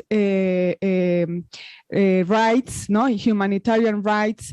So the fact that they are not challenging specific rights, or they are not threatening the specific rights of certain citizens, no, it's not proof that they have not lost their equal standing. Maybe what this would translate into your account, it would be that there would be more refugees, perhaps, no? Because economic rights are human rights, no? Economic, cultural rights. So from this account of a liberal perspective of democratic citizenship, I would say that many people have lost their equal standing, as you would mention in your account. So I would only suggest to review what is equal standing and what Philip Pettit mentions, no, equal influence in politics. I would say that in many countries in Latin America, people lost their capacity to influence politics, and this would mean, or this would translate into democratic failure, no? So I'm just only suggesting. Thank you. I'll just respond and say that, I mean, in the United States, the most influential analyses of the current condition of American politics is not as democratic, but rather as oligarchic. So I suppose you could say the same thing about the United States, that there's been a failure of equal standing and equal citizenship. So maybe we should be fleeing. But no, so I do think, I mean, I think at least the category of refugeehood is not going to apply to people who are members of states where they've lost equal rights of equal citizenship. Because you're pitching it rather high. Realizing democracy in practice is very hard. The quotations, the very good quotations from Kolodny, which were mentioned here, that's a real ideal. It's not clear that any state in the world, maybe in Scandinavia to some extent, even there. I mean, it's very, very hard to realize. So it has to be the conditions that warrant, at least under international law, the claims of refugeehood are much more severe and focused than what we're talking about. It's a very hard question. And you have a good point. I can see what you're saying, that generalized, sufficiently oppressive authoritarian. This is an issue in Walzer too. At what point is humanitarian intervention justified? Because that's an alternative. Humanitarian military intervention as an alternative in response to levels of oppression within a state where many people are fleeing. He wants to pitch it very high, gross and systematic abuses of human rights, something much more severe than when revolution is justified, because he sees outside actors as unreliable and as unlikely to intervene on purely humanitarian grounds. So it's a tough one. I think the point is that outside assistance of various sorts, outside pressures of various sorts might be brought to bear. And I think it is a hard question to say where the line is drawn. Refugee Convention has drawn it in a particular place and fairly narrowly, but it's a good question. We have two more questions, one from Professor Douglas Bamford online and another from Dr. Alejandro Mosqueda. Professor, you're there? Yes, hi. So my question was for Professor Bolaños, and it was about I'm not sure how to put it, but as a sort of urban person, it seemed like your options might be a bit limited in terms of your example of the waste going towards wine, because it seems like that depends on a kind of a system to distribute the waste, which might be something that needs to be organized politically. And so I was wondering, is that something that urban people need to do, perhaps sometimes even through social media, to achieve these sort of structural, infrastructural changes and improvements? Or is it something more we should be looking to do as consumers, perhaps? And so I just thought I'd share that thought and see what you thought about that. We have many options as urban citizens. It's not only organic waste, it is also water consumption, it is also air pollution, use of cars. But if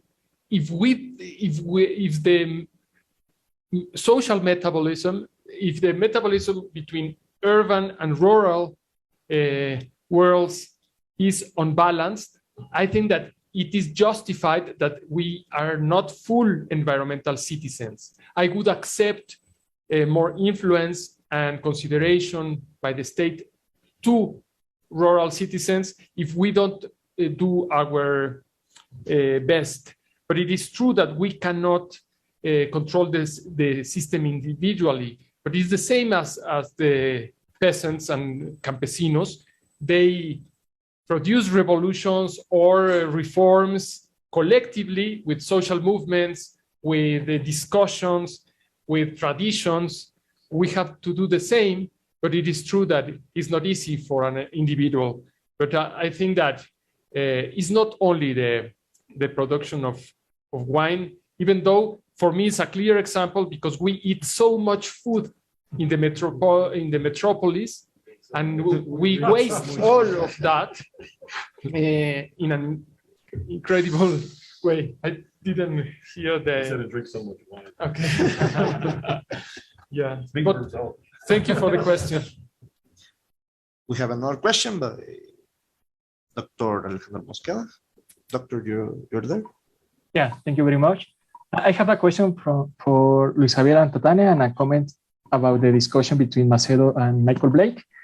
My question is about this notion of cosmopolitan view of citizenship, because I think that the traditional notion of citizenship is supported by the state that, based on institution, more or less guarantees citizen rights, right?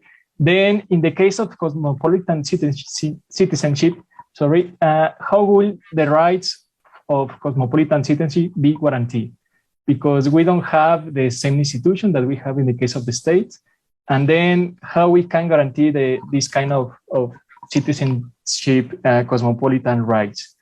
And my comment about the discussion between Macedo and Michael Blake is about this notion of causal responsibility, because there is an alternative. Iris Maron Young says that distinguish between guilty and responsibility, and she says that we can think about some notion of a structural responsibility or social responsibility. And in this case, there is no important intention, causality, and agency. There is important more our participation in some kinds of inequalities. And maybe this notion of a structural responsibility is more interesting in case of this kind of discussion between refugees or citizens, or because it's more like a causal connection. It's like we participate in some inequalities, and in this sense, we are responsible for that. But we are not guilty, we are responsible. And that's all. Thank you. Thank you, Alejandro. Let me see if I understood your question, but what we want to emphasize, but let me know if I am answering to your question.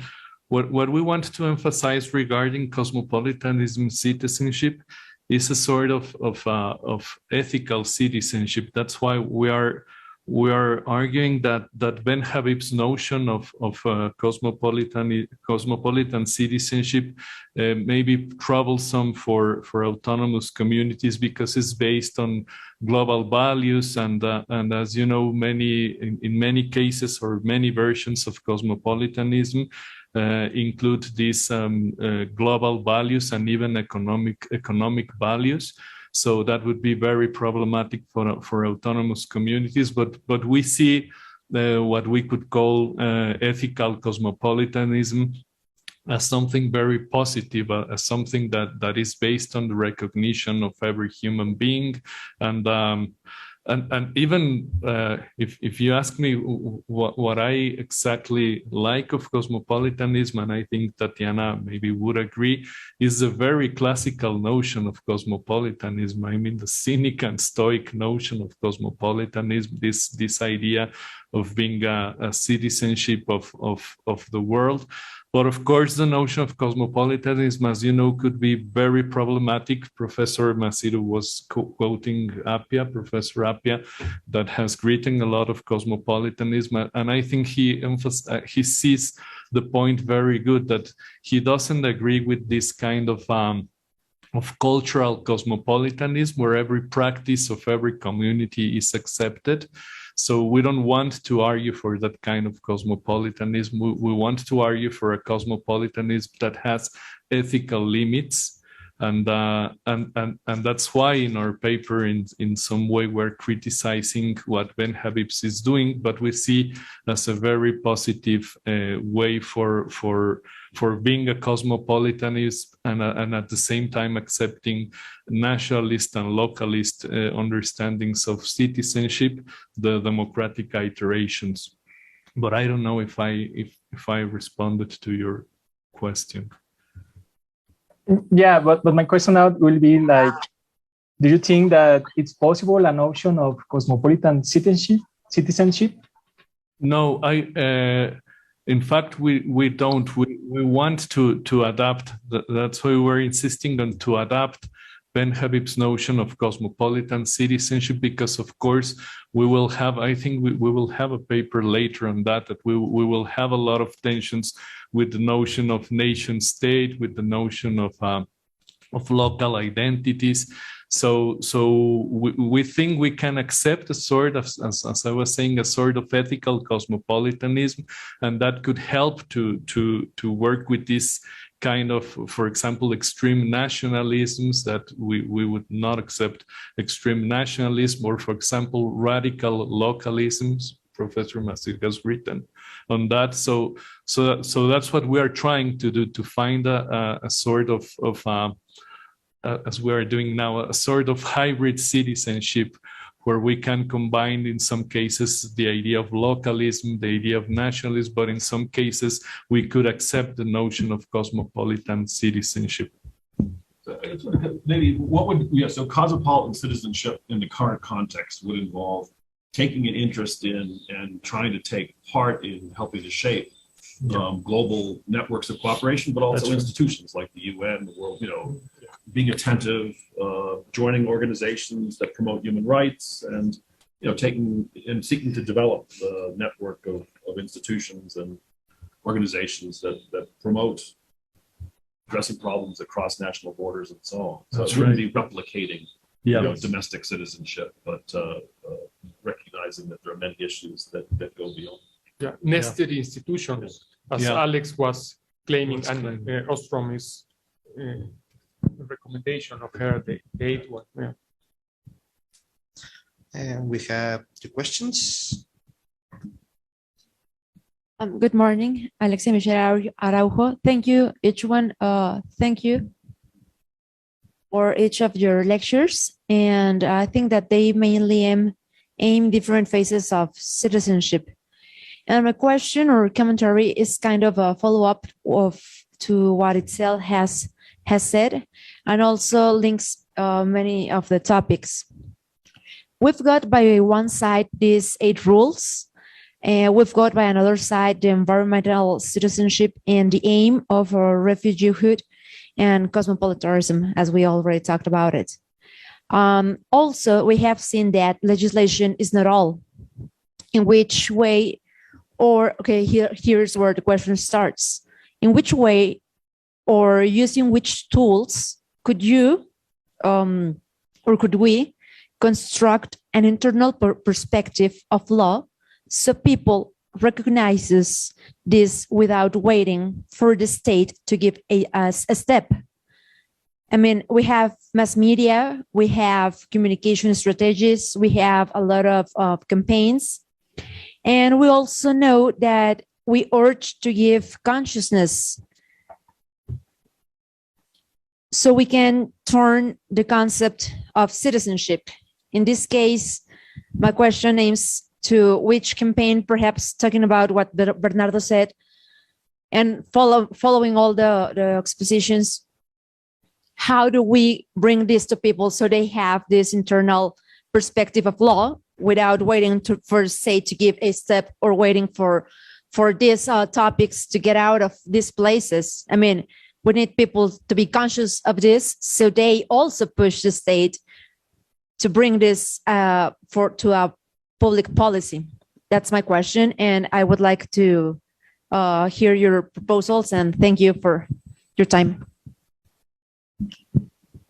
I might just say something on that. I mean, it's a very tough one. I mean, look at what's going on in Ukraine now and the extent to which countries have mobilized very extensively to provide assistance in that particular case, for various reasons, I guess. Racially very similar to powerful people in the West, replaying aspects of World War II, it seems, worries about Russian further ambitions. So, but it's been striking how much resources and attention have, in this case, been devoted to a particular problem. In other cases in the past, the example I always use of something that was addressed, a global problem, environmental problem, was addressed very effectively, it seems, was the concern about ozone depletion during the Reagan administration, where there was a hole in the ozone layer, we're all going to get skin cancer because of the sun's harmful rays getting through.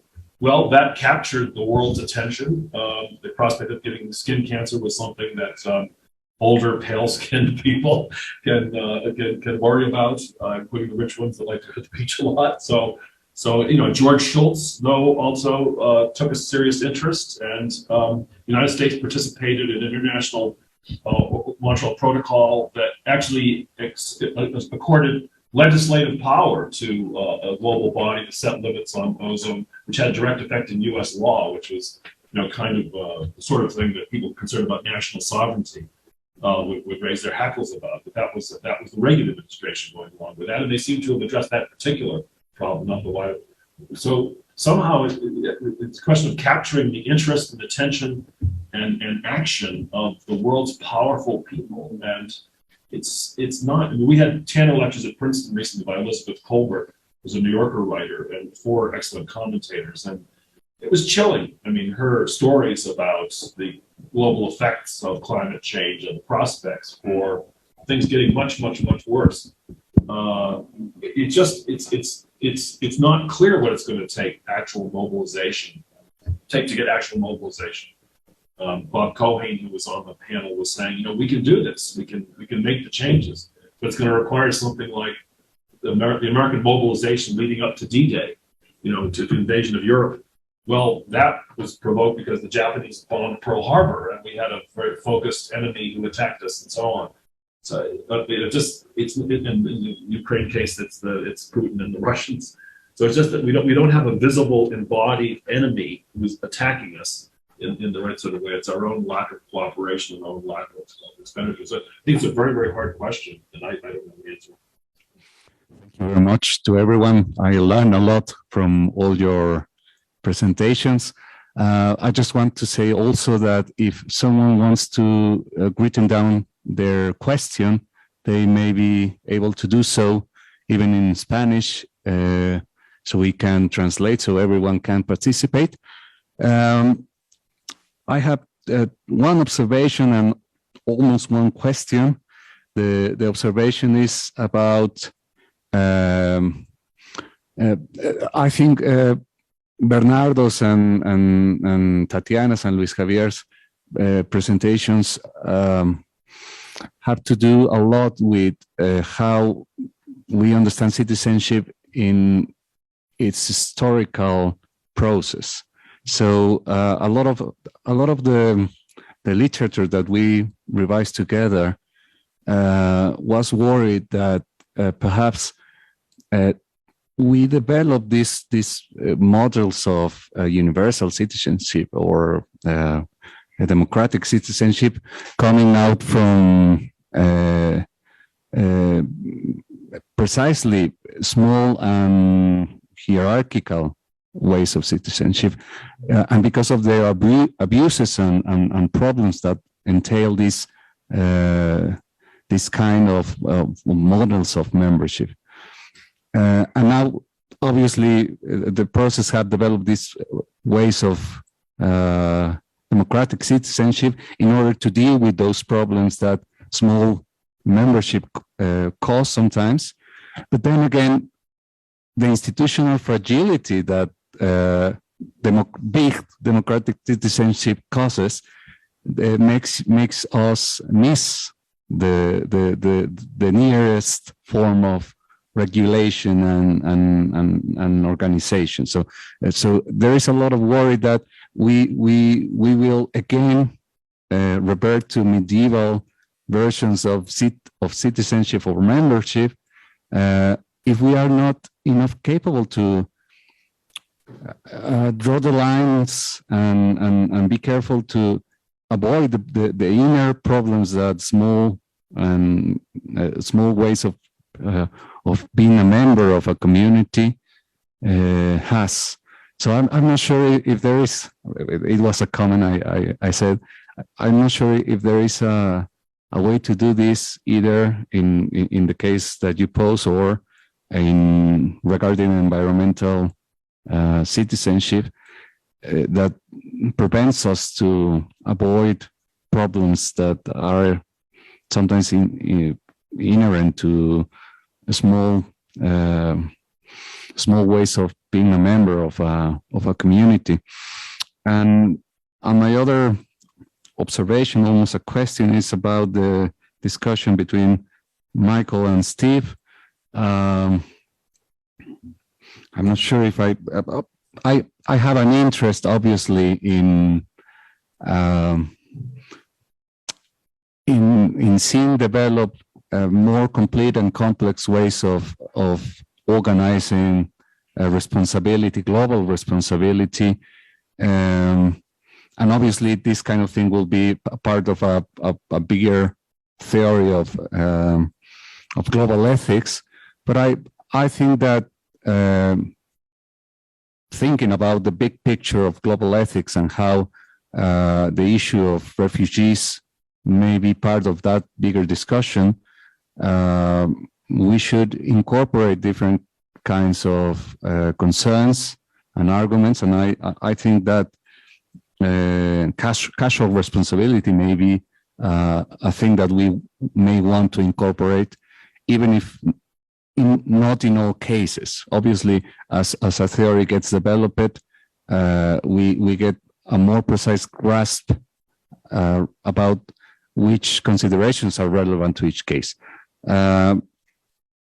Obviously, we have the model that, as Steve was saying a moment ago, of pollution.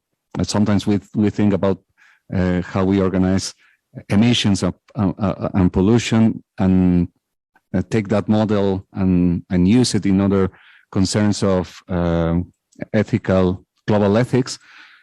And precisely in that case, to think about who has the casual responsibility of polluting sometimes is regardless how important it is to the discussion.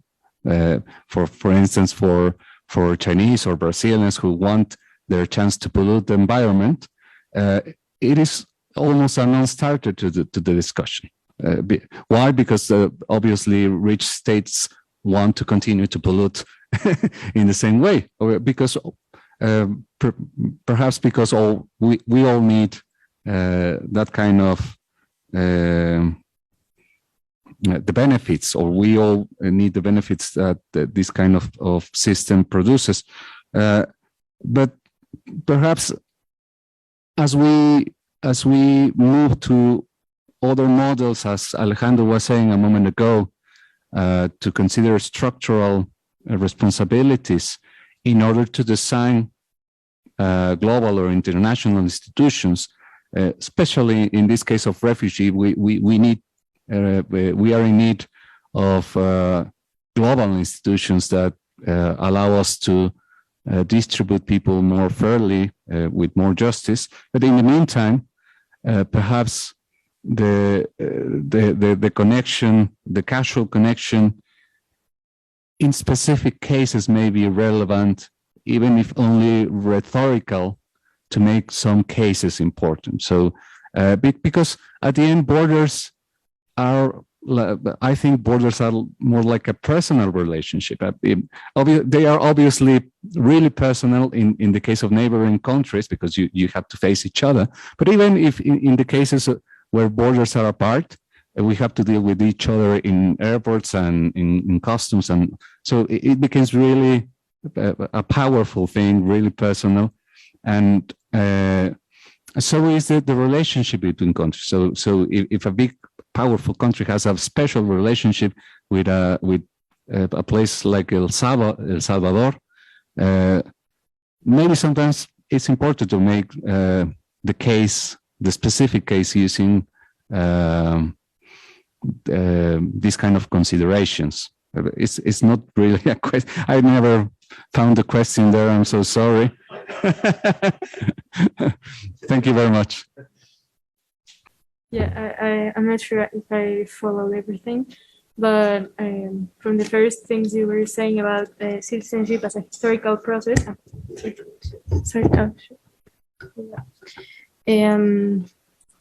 I think that exactly for that problem of what we call in the paper like alienated form of citizenship, like the citizenship common Mexican citizens have, and probably what Stephen was referring when he said that American democracy is an oligarchy and all of that precisely the case of autonomous communities and those forms of more local engagement with political institutions and precisely that shapes a form of citizenship as a real political membership tied to civic virtues and all that those things that we were saying.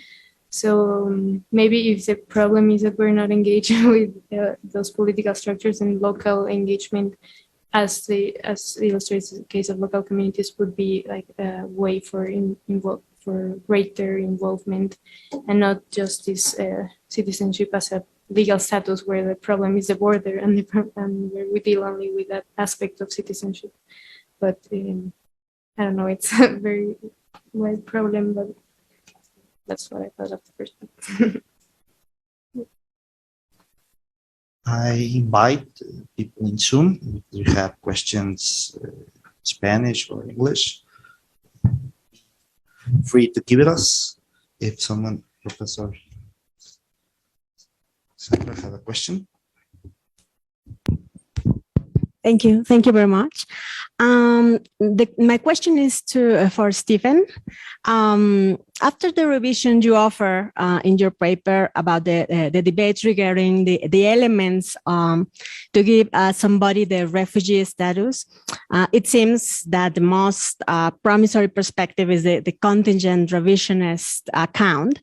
But as you pointed out, and I think that the question came up earlier, but it seems that it is very complex to identify the relevant causal relationship to assign, the state responsibility. So I was wondering if there is any plausible, I don't know if it's formula or sketch or something, to imagine how to assign or how to measure the state responsibility, because it seems to me that it wouldn't be easy to accept the idea from a state. And the next question would be, could we imagine a kind of incentive for states, to consider themselves responsible for, reparative obligation, because it seems very difficult to imagine the scenario. Thank you. I agree with you. It is very difficult, especially to try to get powerful states to acknowledge their responsibilities and so on. And they're complex stories. It's settled just before this first session, mentioning the New York Times article on Haiti and the fact that the French required monetary compensation to compensate them for the liberation of the slaves.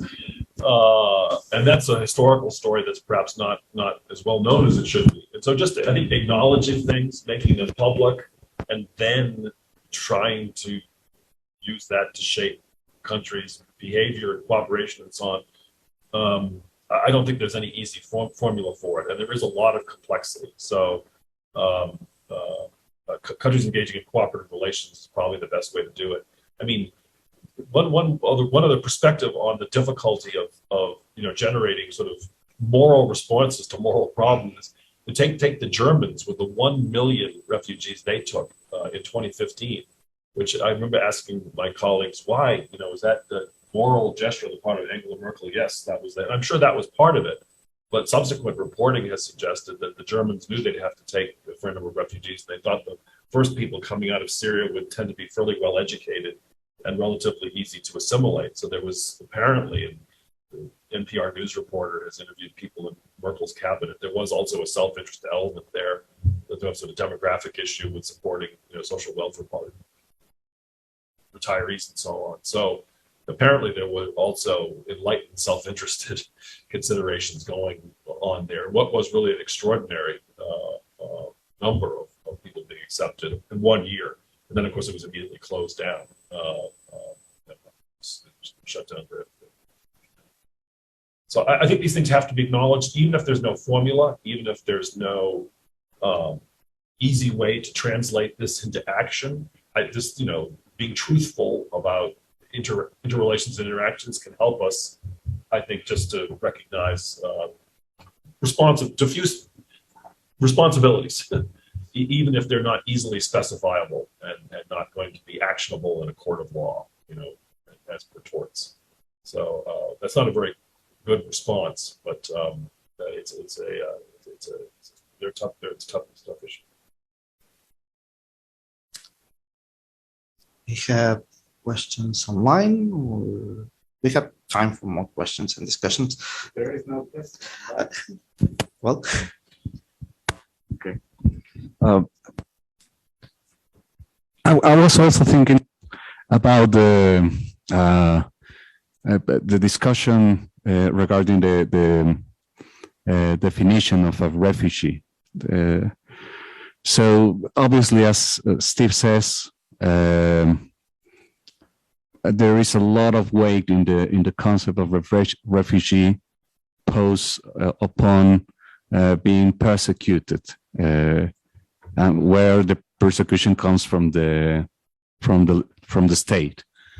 But also, I find that a lot of empirical and philosophical literature that, a lot of empirical literature that talks about immigration and refugees specifically uses post-structuralist accounts, precisely because these kind of accounts help you to understand relationships of power and how they shift, and how you may not be able to see them at the beginning. So sometimes these accounts, what they tell you is that the ways that the state uses to exercise oppression over people have changed since the Germans, or since the Nazis, rather. Sorry, since the Nazis were persecuting people, and so the ways that the state persecutes and exercises coercion in non-legitimate ways change over time. And perhaps this is part of the discussion that we must update the concept. But I find that almost by analogy, what we have with many refugee cases is that you wouldn't find the persecution until the people break the rules of oppression where they are. So as long as you behave accordingly to the rules of oppression, you are only coerced by the kind of group that you are identified with, as we understand in discrimination. So if you are a woman, if you are a part of the LGBT group, or if you are brown, or if you are black, you may be coerced to act accordingly to the rules of oppression. But once you break them, even by the very act of living or of fleeing, then in a way you will be persecuted. Sometimes you are not factibly or ostensibly persecuted, just because, as you said, these states sometimes are frail, and because they wouldn't find you. But in a way, maybe by analogy or not by analogy, a lot of refugees are in a way persecuted, is what I wanted to convey. So perhaps we don't need, in the meantime, when if we change the concept of a refugee or not, maybe we could make a work with the concept of persecution and find middle ground in a lot of cases. For instance, if you think about a lot of Black population in the US, sometimes a lot of people have conditions very similar to those people in Central America. It's just that they don't see themselves as people who need to flee in order to gain rights, because also in cases of oppression, you tend to identify with the oppressor. So a lot of people still identify. But if you think that in the future, a lot of Black Americans will want to flee to Canada or to some other place that protects their basic rights, you could also make the case, I think, that that these people is persecuted by the state. Police shootings, police aggression. I don't know. I think that we may extend the way we refer to persecution in ways that include a lot of much many cases than we usually do. Thank you. It's a nice general comment, but why is persecution so special if people are oppressed by structures that they live under that make their opportunities minimal, non-existent, much less equal than others? Why isn't that kind of structural oppression equally a cause for flight if they're not easily changed? There's certainly injustices there which are also severe. So it's a good question. I mean, so far as the refugee issue goes specifically, it seems like the system is at this point already overloaded. And so expanding the category may not be helpful. However, there's no doubt that there's truth in what you're saying, that being persecuted by your state, while that's very specific and perhaps identifiable and perhaps has a dramatic element to it, it may be that there are very, very many people that are oppressed structurally as a consequence of economic rules that have been imposed on to the advantage of others. There's a little bit on this. The analogy would be with some of Tommy Shelby's stuff on people growing up in crimogenic conditions in the United States and stuff on the dark ghetto. And his claim there, this is something that comes out in one of the papers, I think maybe Alex's book anyway. Do people have an obligation to obey all of the laws if they're growing up in conditions in which the conditions of themselves crimogenic and not only lacking in opportunity? And he argues that there'll be some kinds of laws, not violence against persons, but perhaps respect to property and things like taxes and paying into the system, where people might justifiably refuse or disobey. And you can make the same sort of argument globally. So I think there are, I think the direction of your comment is an important one. I won't try to say anything more about it here, but it's a good point. Probably addressing it, not clear to me that addressing it through international refugee law is going to be the way to think about it, but there ought to be some sort of response. Much. We have two questions online. First is for Dr. Siqueiros. Doctor, can you hear us? And second one is for Carmen Valderrama. Yes, thank you. Just a brief question to Professor Bolaños. Taking into account the limits, disadvantages, maybe the concerns of giving more power to national states, just trying to imagine alternatives, is there in the literature or maybe a successful example of another way of strategic litigation for recognizing and guarantee this environmental hierarchy of rural and autonomous communities? I'm thinking within this framework of liberal concerns. Yes, it's a great question. And I think that the notion of governance, because the title of the Ostrom's book is The Governance of the Commons. And governance is not only the relation, vertical relation from the state to the citizens, but a lot of norms that could improve the management of the natural resources. So there are options different to just ask to the government to be more powerful and to impose. In fact, the solution proposed by Ostrom is between the statism and neoliberalism privatization, because she says, and she explains in her book, that soluciones estatistas, too much state can destroy natural resources. Chernobyl happened in the URSS, in Russia, in the communist Russia. And we have to think about larger organizations, not only governmental institutions. So that's why it's so important, the question by Alex about nested norms that allowed to organize not only the state, but society.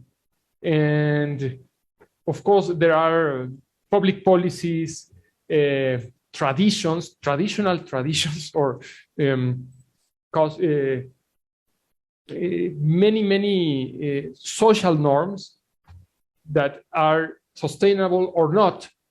So when we study this kind of subjects, we don't have to think about the law produced by parliaments, by the Congress, but also many circumstances that produce results. And that links with the question or the comment by Enrique, who was talking about how to avoid problems of local communities. Of course, it's important, the point of view of anthropologists like Annalise Richard, the point of view of ecologues or ecologists that have the big picture. They are as important one and the other. And we have to have the logic of the nested norms. That is not a deductive logic. It's very interesting. I advise you to read Stephen Shapiro, the book Legality, because he claims persuasively that the logic of norms is the logic of how to nest norms and organizations one with the other. And it's not something like deontic logic and Kelsen, or it's something that it's about how different degrees of liberty, of freedom can interact and how they can produce a larger structure. It's something complex, but we should study that logic of nested institutions. Okay, I have a question for Stephen Macedo. Prosecution by the state is a really big issue for applying for refugeehood. What about migrants in transit who are prosecuted by a state that is not their own? You know, they're displaced or whatever, and they are prosecuted by the state they're crossing through. Where would that leave? Just throwing that out there, sorry. Persecuted, not prosecuted, but persecuted to make them move on, perhaps not to settle. It's a form of maltreatment, and it does mean they would also need to leave. I mean, they would not be welcome there. So there has to be some sort of reason for why they left their home country in the first place. If they're being persecuted, maltreated by a country that they're in transit in, there'd be a question: why not go back to your home country? Well, they can't because of persecution there. So under those circumstances, it certainly seems clear that they would have a strong claim on whatever other country they can present themselves to for the sake of making a claim of refugeehood if they qualify with respect to their home country. It sounds like what you're saying is the state to which they've transited, not only, I mean, are they making an asylum claim there, or are they transiting through in order to make an asylum claim elsewhere? I think the basic sort of the standard sort of norms of refugeehood are you're not supposed to sort of go to your favorite destination. You're supposed to go to a place where you can get refuge. So maybe that's not entirely true, but in any case, they would have a right to asylum in a place that's capable of providing it. And if they're being persecuted by states in which they're transiting through, then obviously that's not the state. I don't think I have. It's an interesting case. I think perhaps you have something specific in mind, but I would. That's all I could say about it at the moment. Well, my knowledge of this whole field is a bit thin, so I look forward to correction if what I've been saying is not true. Thank you very much. Well, that was our last question. I want to thank all the attendants and all the panelists. And please, all people there, please stay tuned with us to our next panel called International Citizenship. Please stay connected.